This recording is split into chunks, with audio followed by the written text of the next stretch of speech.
네, 지금부터는 비상계엄 관련 수사 소식 몇 가지만 전해드리겠습니다.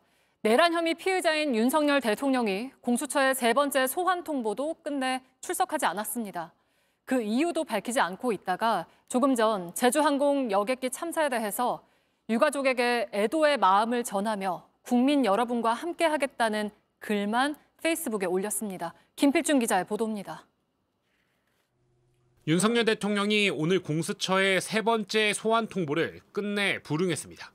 사흘 전 공수처는 윤 대통령에게 내란과 직권남용 혐의로 오늘 아침 10시 출석하라고 통보했습니다.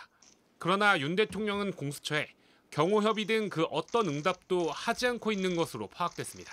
특히 공수처엔 변호사 선임계도 제출하지 않았는데 이틀 전 헌법재판소의 탄핵 심판과 관련해 변호인단을 꾸려 발표한 것과 대조적입니다. 법조계에선 윤 대통령이 헌재의 탄핵 심판을 먼저 기각시켜 수사 동력을 떨어뜨리기 위한 일종의 지연 전략이 아니냐는 분석이 나옵니다. 앞서 윤석열 대통령 측은 공수처가 내란죄에 대한 수사권이 없다며 불출석을 시사한 바 있습니다.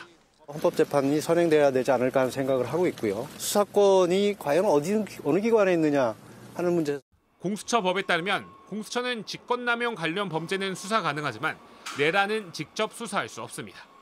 하지만 공수처는 내란죄가 직권남용 관련 범죄라며 윤 대통령을 수사할 수 있다는 입장입니다. 출석 요구에는 입을 닫던 윤 대통령, 오늘 제주항공 여객기 참사에 대해 유가족들께 깊은 애도와 위로의 마음을 전한다는 글만 자신의 페이스북에 올렸습니다. 어려운 상황을 하루빨리 극복할 수 있도록 저도 국민 여러분과 함께 하겠다고도 했습니다.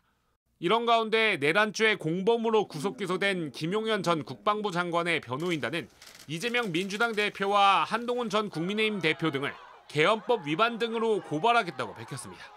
한 전 대표가 국회의원이 아니어서 계엄 당시 본회의장에 들어갈 수 없는데 본회의장을 출입한 건 무단 침입이고 한 전 대표가 이 전 대표와 악수 등을 한 건 정치활동이라 비상계엄 포고령 1호인 정치활동 금지를 어겼다는 겁니다. JTBC 김필준입니다.